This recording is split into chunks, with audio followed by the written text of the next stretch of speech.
Awkward. This isn't awkward. I have one, but it's not awkward. I had so much fun. Oh yeah, sorry. I had so much fun doing this before. I did a lot of work on Call of Duty Infinite Warfare, and like it was like a big old surprise every time I went in there, because they'd be like, we have 50 battle chatter loops for you and a phone sex operator, go! Like every time, but that was super fun. Like I love that stuff, so we're all good there.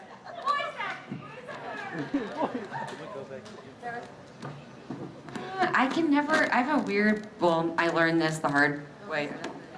I learned it the hard, I'm just not supposed to talk anymore, gosh. I had soda before I went in to record one time, and I'd record kind of like a more serious like scene, and I'd really get into like, the zone, and I cannot tell really when I'm going to burp or when it's gonna happen. So I was like in the middle of, doing like recording a video, and it was like the best take, I swear, but right in the middle of it, just what? I can't do it. Burp louder than ever, and I felt super embarrassed. I was like, I'm sorry. Like, well, we told you not to drink that Coca-Cola before you came in. I was like, I know, but I love Coca-Cola. So I've learned not to do that. But I mean, that's the first thing I can think of off the top of my head. It was pretty funny though. Bless you. Mine is really kind of gross, and I've never said this one before, but as Allura, I had to do like this probably isn't even funny, it's just gross. I had to like sniff, like she had like some clothes or something. It was like an ADR session, and she's like, yeah, and they're like, could you blow your nose for the next time that we did it? And I was like, in all fairness to me, I'm like a big neti potter. I don't know if any of you guys use the neti pot, but like it's very LA. It's a very LA thing to do. But cleaning your nostrils out with salt water. And I had done that this morning, and I think that morning, and I think there was a little bit of residue, but it was just embarrassing because I was like just trying to be all cute and do my little sniff. It was one of those ADR sessions where I had to come in and sniff. Like that's all I had to do that day, and it didn't go well, but very embarrassing for me. Anyway. I went to a recording studio. I went there before, so I know the camera in the booth is broken, and they don't have the glass that they can see you outside. But I didn't know that the camera is okay now. So yeah, I won't tell you what I did in there. Wow, my imagination's going wild right now. That's so fun. We got the 5 minute. Okay, yeah, you there in the front, yes.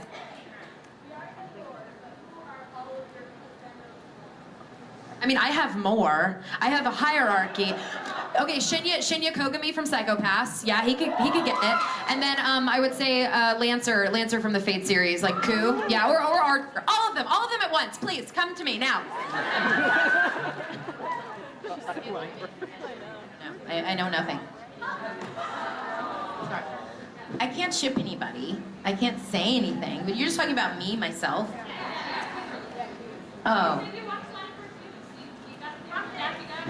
Oh, I'm more, yeah, but now I'm more of a live action person, and Jon Snow. I don't know, sorry. Jon Snow. I love him! He can be a husband, though. So I have taken over directing the anime series Free. Oh my god, yeah, Which is a show full of husbandos. So currently in the top spot is Sosuke, with Makoto close behind. Makoto's close behind, yeah.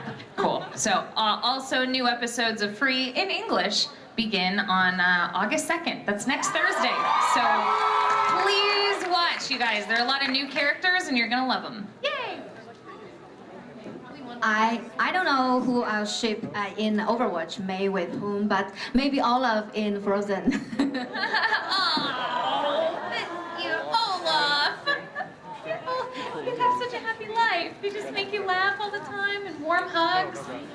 Aww. We have time for one more question? Yeah, if it's a lightning round type. Last question. Who's picking? It's not me. I'm gonna pick someone from the back because I feel like you guys have been neglected. Jumpy girl. Jumping beam. We don't know. Not enough of us know Naruto things. That would be like for 2 people. Do you have a favorite episode? I mean, I've done 700 episodes. Oh my. So I don't have one favorite. I have a lot of favorites. 117. And no, I don't know the episode numbers. A lot of them. I don't know. My favorite episode is during the Bridge Builder arc where Kakashi's fighting Zabuza. Do you remember? And he's like, you're a monkey. You're like nothing but a monkey. And then Kakashi's like, and Zabuza's like, can you tell the future? And Kakashi's like, yeah, you're gonna die.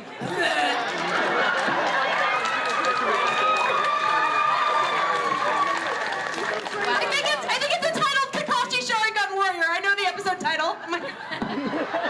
I think it might be episode 19. I'm not That was awesome. What time is it?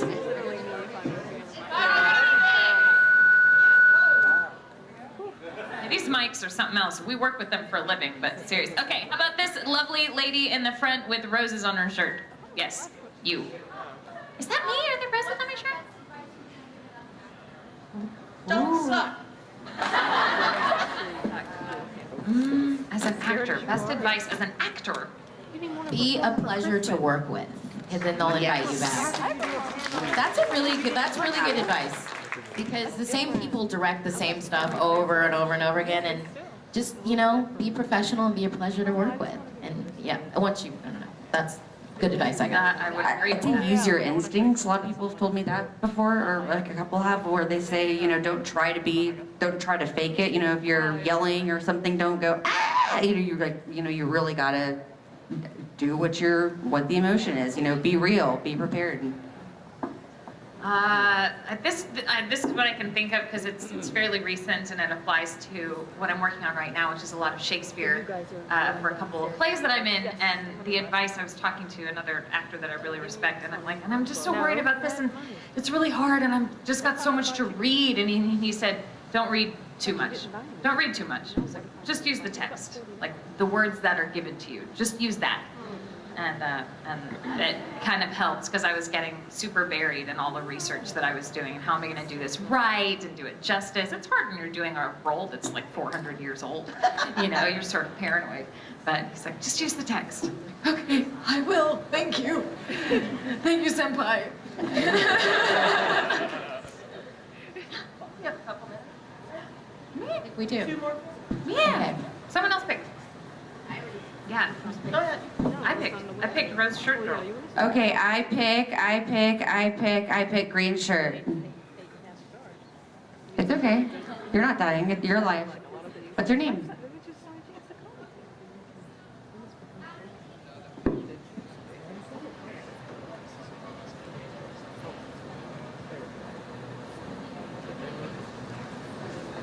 Character we played we relate to the most. Mordred from Fate Apocrypha. I just love her, and I feel like I felt very like represented in the way that she was, just as a person, like as a woman who doesn't feel like stereotypically feminine all the time. Like Mordred really like hit that for me, and I felt like I was playing myself in an alternate universe. Like, yeah.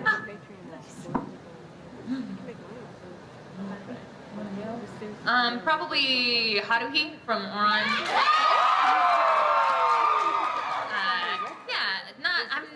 Didn't really grow up a tomboy in the way that I dressed or looked or sounded, but I did have and still do have mainly guys as friends. So just I could relate to her being this lone female in a group of dudes, and also being extremely independent as a young woman and having to learn how to rely on your group of friends and not just take everything upon yourself. Sometimes is still a lesson that I learned. So I can always go back to Haruhi Fujioka. Welcome to the host club.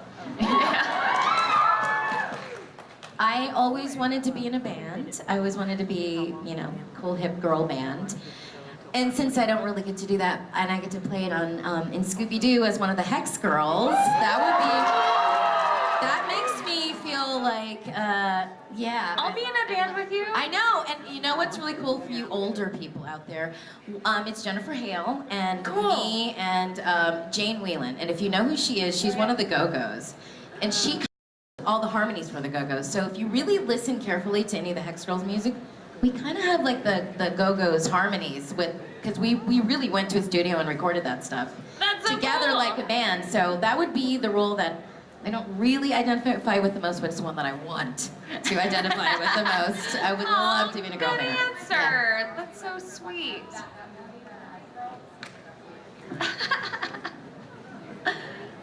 I don't know. I don't know when they're gonna like make us shut up or tell us to leave. Okay. Oh, does that mean no? Camera lady says stop? Oh, okay. Dude in the back says 5. Okay. Yeah, he is. He's giving us 5. Thanks, dude I in the see back. a pidge back there. Pidge? No. Pidge, not a pidge. Yes. Yes.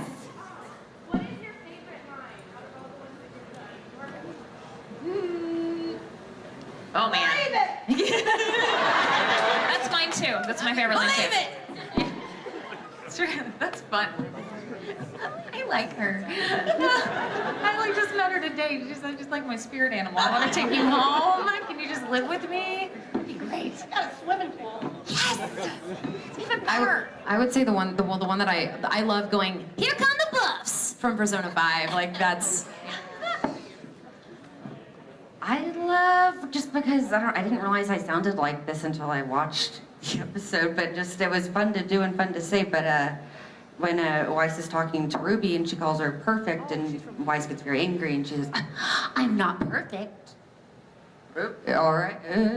I guess it's not my favorite anymore. No. I'm not perfect, not yet, but I'm still leagues better than you. I just loved it because it sounded like a wicked witch almost sounding, but it was so fun to say that I just like want to like keep repeating it. It was just fun to say. So leagues are better than you. I just love that. Well, I didn't know this was a line because I didn't know until recently, but from Gravity Falls, somebody told me, they're like, yeah, why you acting so cray-cray?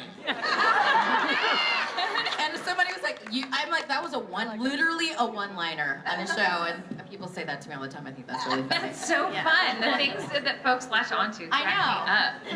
Do you have a favorite line, Esme, or is anybody? The answer is always different.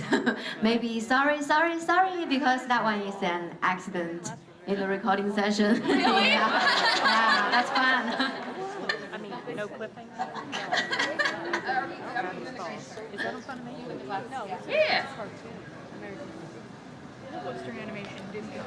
Yes, it's really good. I like that. Yeah, where did it come Gifts from fans, favorite or weirdest? Gifts from fans, favorite or weirdest?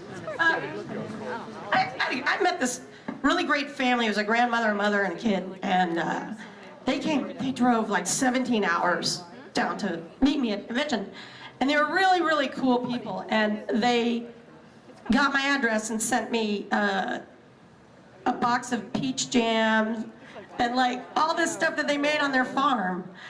And I was like, that's so awesome. And then once I was in New Zealand and I was like sitting, I think at a table or something, and I saw this man way in the back, and he was this giant man, like huge, like Jason Momoa kind of guy, like just massive, and he just looked at me and he started walking toward me with purpose, and I was like, is he gonna eat me? Like, I just felt really vulnerable, like I was panicking, looking around me for security, you know?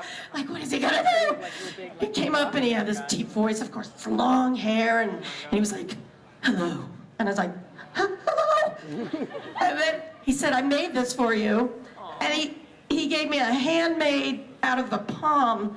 The palm was the gift wrap. And inside it was a piece of traditional New Zealand jewelry with a poem and said, welcome to our country. Yeah.